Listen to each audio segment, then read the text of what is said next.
Bible में पाए जाने वाले दंपत्ति जिन बहुमूल्य पाठों को हमें सिखाते हैं, घर परिवार टूटकर बिखर ना जाए, बचाए जाएं, इन विषयों को आपके सामने लाने जा रहा हूं। आइए, 3 विषय आज मैं आपसे बांटना चाहता हूं। सबसे पहला है प्रेम, दूसरा है विवाह, तीसरा है पतन। प्रेम, विवाह और पतन बहुत ही रोचक विषय है। जिनकी शादी होने वाली है उनके लिए प्रेम, और जिनकी शादी हो चुकी है, कहते हैं ना, शादी बर्बादी। सामान्यतः बचपन में बच्चे ठीक से नहीं पढ़ने से या बदमाशी करने से सामान्यतः एक बात कहते थे, क्या है जानते हैं? बताइए क्या कहते थे?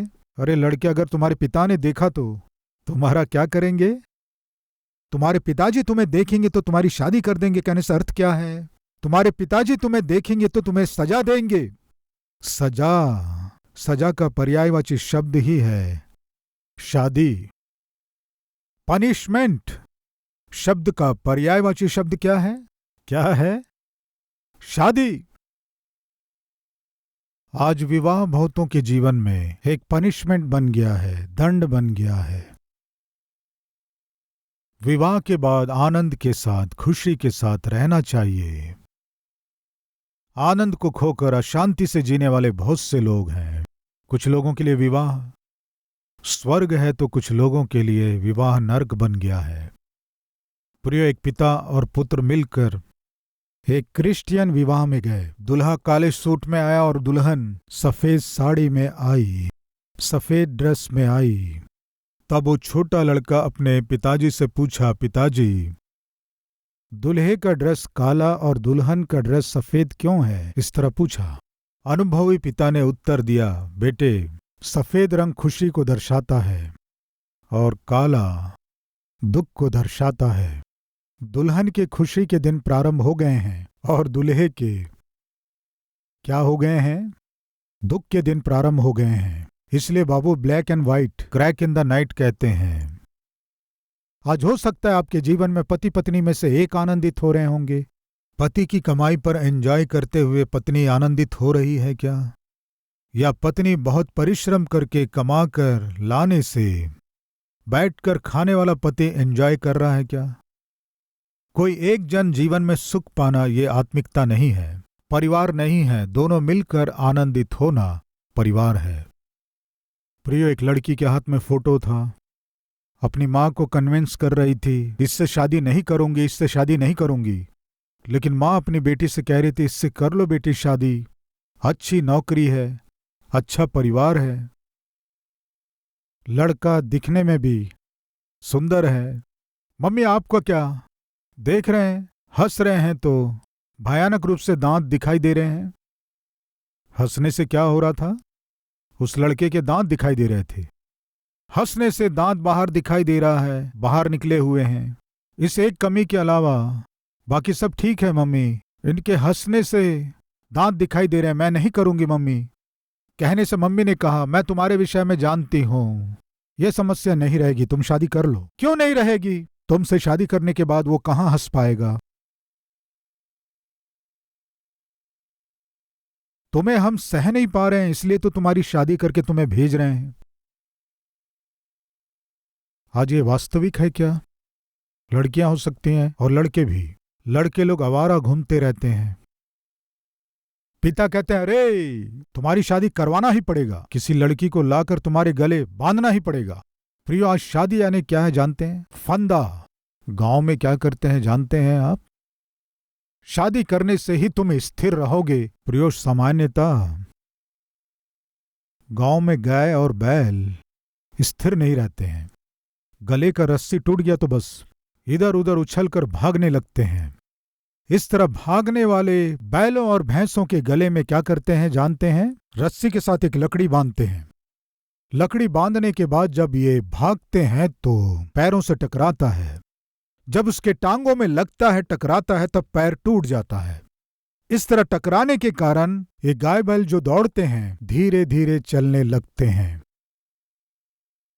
हाँ, इसलिए बड़े बुजुर्ग कहते हैं, हे लड़के, तुम्हें स्थिर रहना है, ठीक से चलना है, तो पहले तुम्हारी शादी करा के एक रस्सी गले में बांधना है। यदि आपको स्थिर रहना है तो आपको क्या मिलना है? अच्छी पत्नी मिलना है।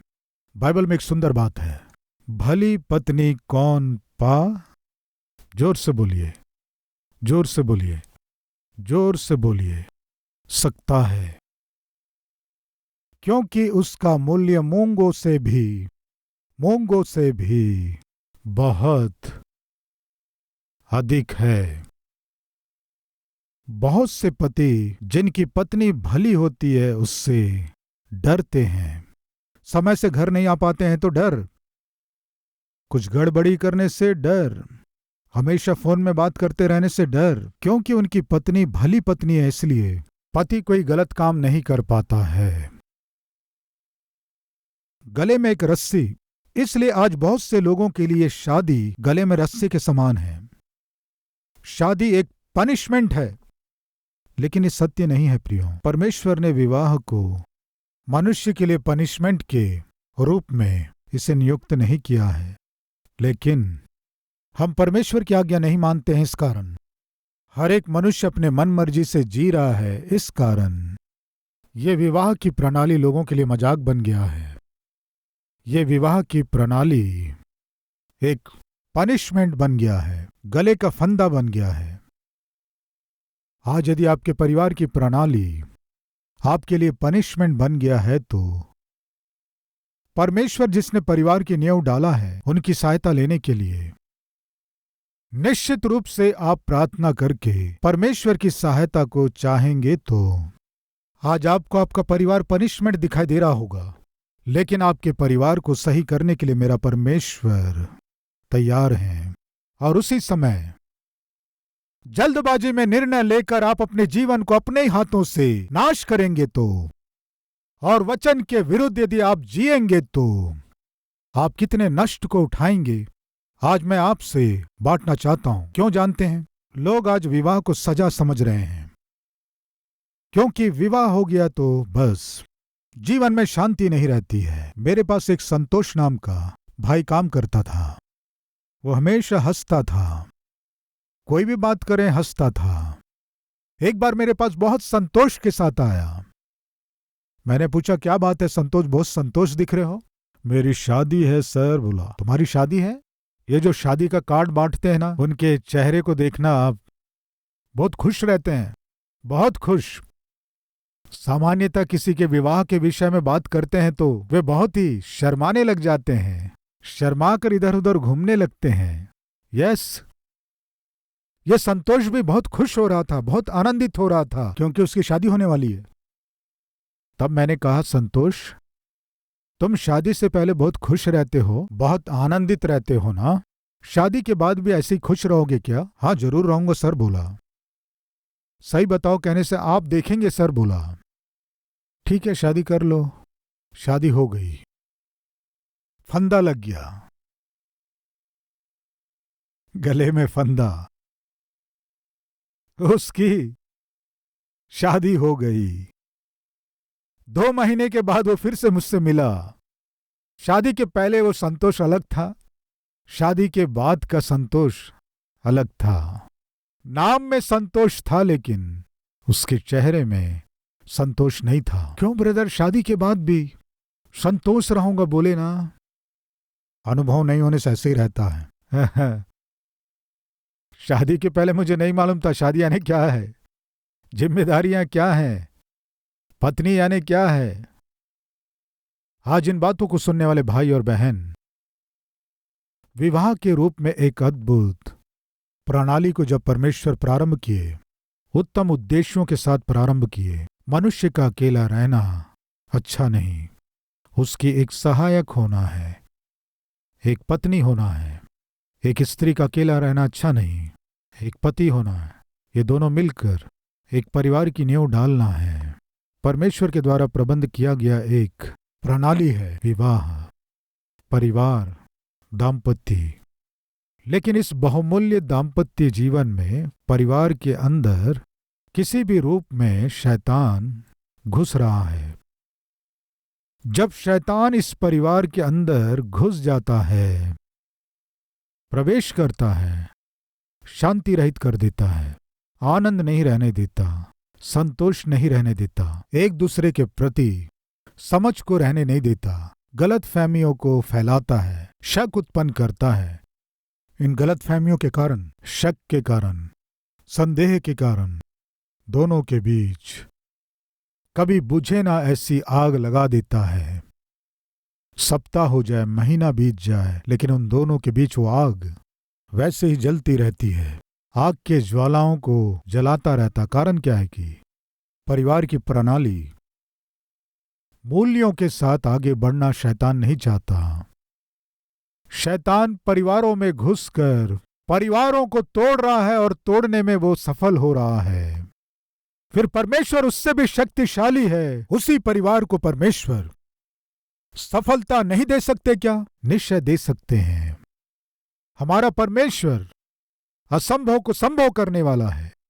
किसी भी परिवार को सुधार सकते हैं, किसी भी पति को या पत्नी को सुधार सकते हैं। अगर ऐसा है तो परिवार क्यों सुधर नहीं रहे हैं? कृपया ध्यान दीजिए। एक परिवार के अंदर शैतान जब घुस जाता है, उस परिवार में मनमुटाव आ जाते हैं, अशांति और मेल नहीं रहता। अभी मैंने बताया, गलतफहमी और शक के लिए स्थान देते हैं। इस तरह इसलिए होता है कि आप शैतान के अधीन हो जाते हैं, शैतान के आगे झुक जाते हैं। परमेश्वर आपके जीवन में अद्भुत कार्य कर सकते हैं, आपके परिवार का निर्माण कर सकते हैं, स्वर्ग बना सकते हैं। लेकिन समस्या क्या है कि जैसे आप शैतान के आगे झुक रहे हैं, वैसे ही जो आपके परिवार को बना सकता है, उस परमेश्वर के आगे आप झुक नहीं रहे हैं। जैसे शैतान के सामने आप आसानी से झुक जाते हैं, वैसे परमेश्वर के अधीन आप नहीं हो रहे हैं। जैसे शैतान को आपने अपने घर में स्थान दिए हैं, आपके परिवार को बना पाने वाले परमेश्वर को आप स्थान नहीं दे रहे हैं। आज मनुष्य के जीवन की सबसे बड़ी कमी क्या है जानते हैं? बड़े ही आसानी से शैतान के आगे झुक जाता है और उसी समय परमेश्वर के अधीन होने के लिए उसे बहुत मुश्किल होता है। आप अपने ही हाथों से शैतान को अपने जीवन में, अपने परिवार में जब आने देते हैं, तब आप शैतान के आगे झुक जाते हैं। इसलिए बाइबल बताती है, शैतान को अवसर ना दो। आप शैतान को अवसर दे रहे हैं, वो आपके जीवन में घुस जाता है, वो आपके विचारों को प्रभावित करता है। आप गलत निर्णय लें, ऐसा करता है, परिवार को बर्बाद कर देता है। बर्बाद करने के बाद तब आप परमेश्वर के पास आते हैं, प्रभु मैंने जो किया गलत है, मैंने पाप किया है, मैंने जल्दबाजी से निर्णय लिया है। अगर ऐसे निर्णय नहीं लेता तो अच्छा होता, ऐसा नहीं करता तो अच्छा होता, ऐसे नहीं होता तो अच्छा होता। कृपया ध्यान दीजिए, परमेश्वर आपके भविष्य को बदल सकते हैं, लेकिन आपके अतीत को बदलना संभव नहीं है। आपका अतीत बीत गया है, उसे कोई भी बदल नहीं सकता। आपके जल्दबाजी के कारण, आपके मूर्खता के कारण, आपके शक के कारण आपके परिवार को जब आप बर्बाद कर लिए, वो आपके लिए और आपके परिवार के लिए शाप बन जाता है। क्यों ऐसे हुआ कहने से आप शैतान के अधीन हुए, इसलिए हुआ है। अगर अभी आप उस स्थिति में पहुंच चुके हैं तो आज ही शैतान जो बर्बाद कर रहा है आपको और आपके परिवार को, उसी हाल में परमेश्वर के पास लाके रखिए, क्योंकि परमेश्वर आपके परिवार का निर्माण करना चाहते हैं। एक पति, पत्नी और बच्चे जितनी जल्दी परमेश्वर के अधीन होंगे, उतने ही जल्दी वो परिवार बनाया जाएगा। ऐसे ना होकर एक व्यक्ति शैतान के अधीन होने से उस परिवार का क्या होगा, जल्दी से आपसे बांटना चाहता हूं। आइए न्यायियों की पुस्तक 14वां अध्याय शुरू के कुछ वचनों को पढ़ेंगे। प्रेम पहला विषय। शिमशोन तिम्ना को गया और तिम्ना में एक पलिश्ती स्त्री को देखा। तब उसने जाकर अपने माता पिता से कहा, तिम्ना में मैंने एक पलिश्ती स्त्री को देखा है, अतः अब तुम उससे मेरा विवाह करा दो।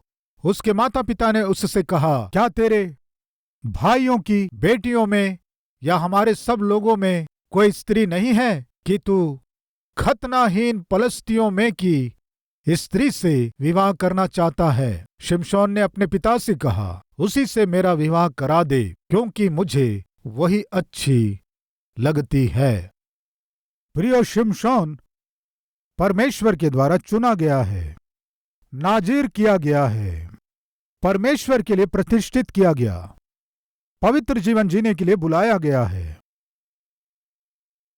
आज इन बातों को सुनने वाले भाई और बहन, हम सभी चुने गए हैं, अंधकार में से अलग किए गए हैं, शैतान के हाथों से, शैतान के बंधनों में से छुड़ाए गए हैं। क्यों छुड़ाए गए हैं कहने से, ज्योति के संतान होकर जीने के लिए, वचन के अनुसार जीने के लिए, पवित्र जीवन जीने के लिए, विशेष जीवन जीने के लिए हम सब परमेश्वर के मंदिर में आए हैं।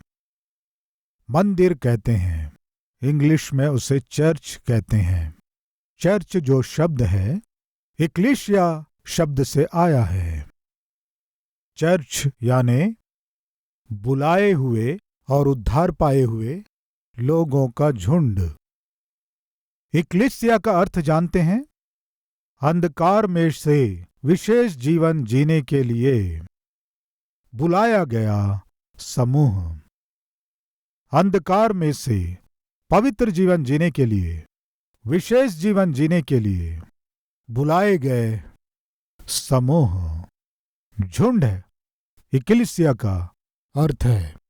आज आप चर्च में, परमेश्वर के भवन में, कलीसिया के रूप में, समूह के रूप में इकट्ठे हुए हैं तो परमेश्वर आपको अलग किया है।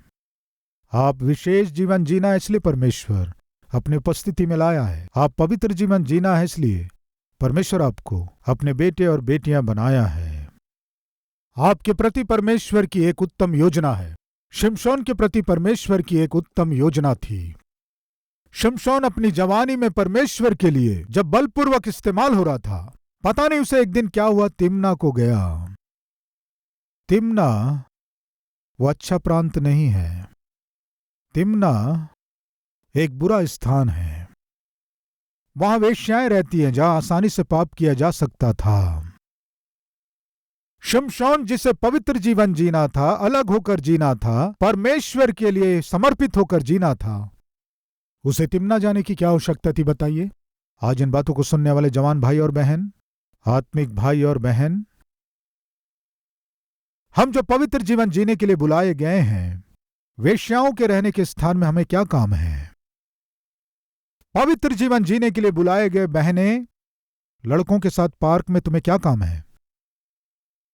पवित्र जीवन जीने के लिए विवाह किए हुए दंपतियों, पराये पुरुष और पराई स्त्री से तुम्हें क्या काम है? क्यों फोन में बात करते हो? क्यों परिचय बढ़ा रहे हो? समय बिताना है ये सोचकर पराये पुरुष और पराई स्त्री के पीछे क्यों जा रहे हैं? जहां आपकी आत्मिकता बिगड़ जाएगी, आपका शरीर अशुद्ध हो जाएगा, ऐसे लोगों के बीच, ऐसे प्रदेशों में, ऐसे स्थानों में आप क्यों जा रहे हैं? क्यों वहां घूम रहे हैं? क्यों उन कमरों में, क्यों उन हॉस्टलों में, क्यों उन होटलों में, क्यों उन रूमों में, क्यों उन रिसोर्टों में आप जा रहे हैं? एक बार सोचिए। शिमशोन को तिम्ना जाने की आवश्यकता नहीं थी। वो अच्छा प्रांत नहीं है। आप कह सकते हैं, ब्रदर आप तिम्ना अच्छा प्रांत नहीं है कह रहे हैं, उसका कोई उदाहरण है क्या? देखेंगे। बाइबल खोलिए, उत्पत्ति की पुस्तक 38वां अध्याय 14 और 15 वचन को पढ़ेंगे। तब उसने यह सोचकर कि शेला सियाना हो गया है, पर मैं उसकी स्त्री नहीं होने पाई, अपना विधवापन का पहरावा उतारा और घूंघट डालकर अपने को ढांप लिया और एनेम नगर के फाटक के पास जो तिम्नात के मार्ग में है जा बैठी। जब यहूदा ने उसको देखा, उसने उसको वेश्या समझा, क्योंकि वह अपना मुंह ढांपे हुए थी। कौन सा मार्ग है? हेलो, तिम्नात का मार्ग, जहां वेश्याएं रहती हैं, जहां वेश्याएं मिलती हैं, जहां आसानी से पाप होता है, ऐसा मार्ग। शिमशोन को क्या काम था? आपका पति है क्या? आपकी पत्नी है क्या? पति केवल पत्नी के साथ ही शारीरिक रूप से मिलना है, ये परमेश्वर का नियम है। एक पत्नी को अपने पति से ही संबंध और संगति के साथ जीना है। इस नियम को परमेश्वर ने बनाया है। एक पति को उसकी पत्नी, एक पत्नी को उसका पति। इससे अलग पराये पुरुष पराई स्त्री के साथ शारीरिक रूप से मिलना व्यभिचार है। पता नहीं क्यों शिमशोन को क्या लगा कि तिम्ना के मार्ग में गया। हाँ, कुछ नहीं होगा। बहुत से संदर्भों में पाप जो है बहुत ही धीरे से, आराम से प्रारंभ होता है। कुछ नहीं होगा। तिम्नात के मार्ग में जाने से क्या होगा? मैं जाके क्या व्यभिचार करूंगा? मैं क्या जाकर पाप में काम करूंगा? बस ऐसे ही जा रहा हूं, जाकर एक चक्कर लगा कर आऊंगा। असली में वहां क्या हो रहा है, वहां का वातावरण कैसा है, जाकर एक चक्कर लगाकर आऊंगा। है क्या कोई हमारे बीच प्रयोग करने वाले लोग? कैसे होगा देखेंगे पीने से, कैसे होगा घूमने से, कैसे होगा देखेंगे उस वेश्या के पास जाने से, उस लड़के के पास जाने से। प्रयोग करने की कोशिश कर रहे हैं क्या? सावधान। इस दुनिया में यदि कोई बहुत महंगा प्रयोग है कहने से, वो पाप है। उसके साथ प्रयोग मत करना। कारण जानते हैं? वो बहुत कीमती है। उसका प्रतिफल क्या है जानते हैं? आग जो बुझेगी नहीं और जहां कीड़ा मरेगा नहीं, नरक। बहुत भयानक है। डू नॉट एक्सपेरिमेंट विथ सिन।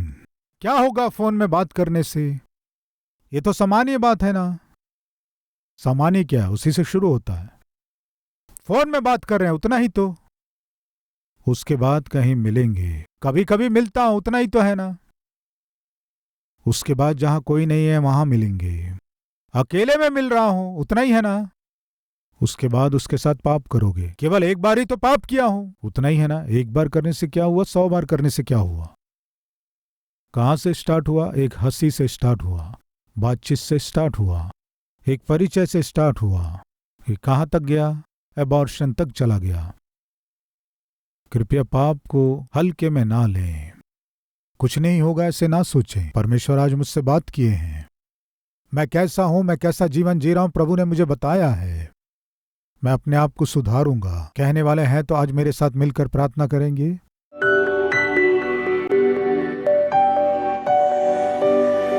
पवित्र परमेश्वर पिता, आज आप हमसे स्पष्ट बात किए। वचन के विरोध में सोचने वाले सोच एक व्यक्ति के जीवन को, उसके व्यक्तित्व को, उसके परिवार को किस हद तक नाश करता है। शिमशोन का जीवन एक नमूना है। उसी मार्ग से आज कोई जा रहे हैं तो आज उन्हें आप प्रभु दर्शन दीजिए। परिवारों को नाश करना, बर्बाद करना, अलग करना है। शैतान कमर कसा हुआ ऐसे इन अंतिम दिनों में। पिता, हमारे परिवारों का निर्माण हम कर सकें, हमारे बच्चों को आपके भय भक्ति में हम बढ़ा सकें। हमें आपके बहुतायत के अनुग्रह से भर दीजिए पिता। पढ़ाई करने के समय में, नौकरी करने के समय में, माता पिता के लिए गर्व का कारण बनने के समय में, पढ़ाई लिखाई छोड़कर, जिम्मेदारियों को छोड़कर, मन मर्जी से जीते हुए, प्यार प्यार कहते हुए, नीचमय कामों को करते हुए, जीवन को, शरीर को, कैरेक्टर को, भविष्य को बर्बाद करने वाले अभागी स्थिति में जो जी रहे हैं, पिता, ऐसी स्थिति में रहने वालों को आज आप छुड़ाइए, उन्हें क्षमा कीजिए। कम से कम अब से आपके संतान के रूप में जी सके सौभाग्य दीजिए। यीशु के नाम से मांगते हैं पिता, आमीन। इस डेली डिवोशन के द्वारा आप आशीष पाएं तो अपने मित्रों को शेयर कीजिए, लाइक कीजिए, कमेंट कीजिए। प्रभु आपको आशीष दे। शलोम।